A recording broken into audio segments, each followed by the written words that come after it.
Nous allons faire la correction du numéro 63, page 371, sur les probabilités conditionnelles se cacher pour réviser. Donc je vais lire l'énoncé et à chaque fois que j'aurai une information à partir de l'énoncé, on regardera la correction correspondante. Donc on a un conseil de classe où on communique aux élèves de terminale les statistiques. 8 candidats sur 10 révisent avant le baccalauréat. Donc j'ai commencé à faire un arbre où l'événement R révisé, j'avais 8 candidats sur 10 qui révisaient.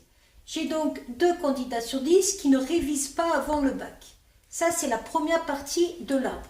J'ai 95% des candidats qui ont révisé, qui sont admis.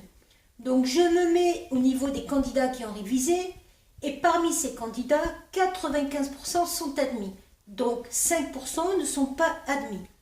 De plus, 30% de ceux qui n'ont pas révisé sont admis. Je me mets donc à l'endroit où les personnes n'ont pas révisé. 30% sont admis, donc une probabilité de 0,3 et une probabilité de 0,7 qui ne soient pas admis. La première question, c'est quelle est la probabilité que le candidat rencontré soit admis et ait révisé?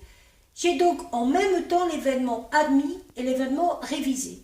Si je regarde au niveau de l'arbre, ça correspond à ce chemin ici.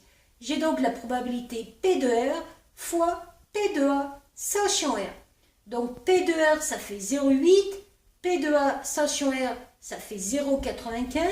Ce qui me donne une probabilité de 0,76. Dans la question petit b, on me demande quelle est la probabilité que le candidat soit refusé et n'ait pas révisé. Donc le candidat est refusé, c'est qu'il n'a pas été admis. Il n'a pas révisé, R bar. C'est exactement le même procédé. Je considère le chemin suivant, c'est donc P de R bar fois P de A bar sachant R bar, ce qui fait 0,2 fois 0,7, 0,14.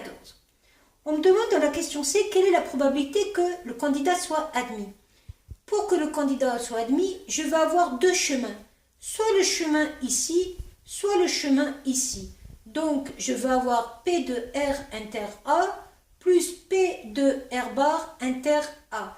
Ça, on a le droit de le faire parce qu'on a une partition de l'univers.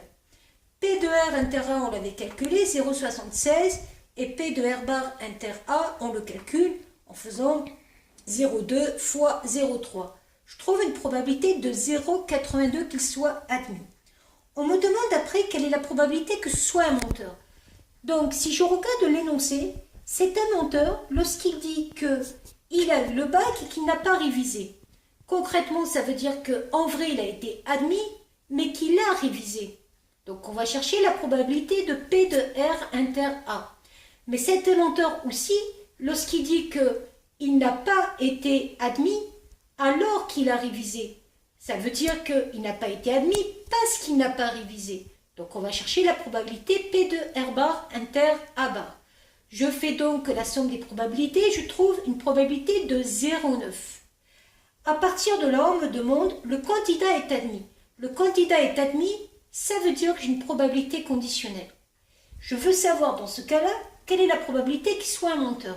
J'utilise la formule des probabilités conditionnelles, P de M inter A sur P de A. Mais il ne faut pas oublier que si c'est un menteur qui a été admis, en vrai, ça veut dire qu'il a révisé qu'il a été admis.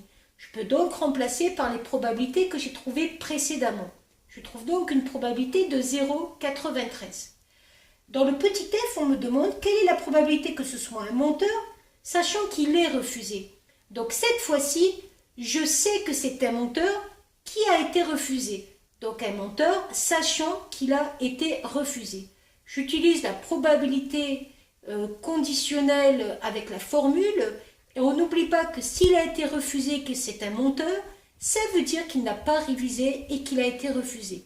Je n'ai plus alors qu'à remplacer en faisant attention que P de A bar, c'est 1 moins P de A. Et je trouve une probabilité de 0,78. Voilà.